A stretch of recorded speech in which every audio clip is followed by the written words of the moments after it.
মধ্যপ্রাচ্যের মানচিত্রে গাজা শুধু একটি ভূখণ্ড নয়, যেন এক জীবন্ত ইতিহাস, এক অবিরাম সংগ্রামের প্রতিচ্ছবি, যেখানে প্রতিটি ধূলিকণা সাক্ষী হয়ে আছে অগণিত অশ্রু আর রক্তে।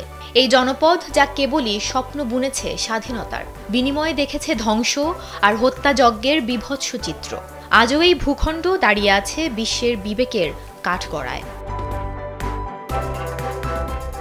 গাজায় যুদ্ধ যখন মানবিকতার সব সীমা লঙ্ঘন করেছে, তখন এক ভিন্ন চিত্র ফুটে উঠেছে প্রাণীদের আশ্রয় কেন্দ্রে। আল-সুলালা অ্যানিমেল রেস্কিউ অ্যাসোসিয়েশনের প্রতিষ্ঠাতা সায়েদ আল-আর অক্লান্তভাবে যুদ্ধবিধ্বস্ত প্রাণীদের সেবা করে চলেছেন।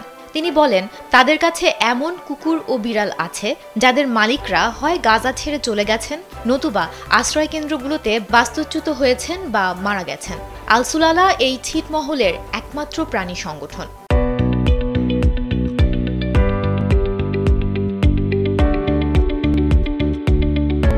সাইদের বক্তব্যে ফুটে ওঠে গাজার নির্মম চিত্র।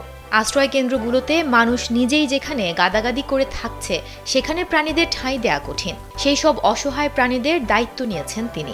ফুটেজে দেখা যায় তিনি এবং তার কর্মীরা কিভাবে আহত ও অসুস্থ প্রাণীদের খাবার ও জল দিয়ে সুস্থ করে তুলছেন। যদিও সংঘাতের আগে তাদের আশ্রয় কেন্দ্রে আরও বেশি প্রাণী ছিল, এখন এখানে 25টি কুকুর এবং 100টি বিড়াল রয়েছে।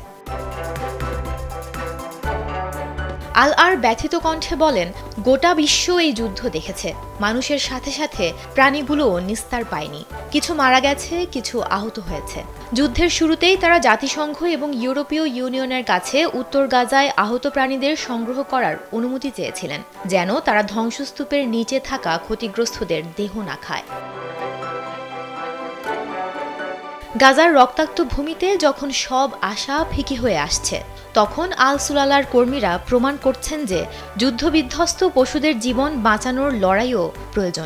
ইসরায়েলি আগ্রাসনের ভয়াবহতা যখন গ্রাস করেছে, তখনও আল-সুলালা অ্যানিমেল রেস্কিউ অ্যাসোসিয়েশনের নিঃস্বার্থ প্রচেষ্টা প্রমাণ করে যে শুধু মানুষ নয়, প্রতিটি জীবনই স্রষ্টার অমূল্য সৃষ্টি। সুমনা মুস্তফা, কালবেলা।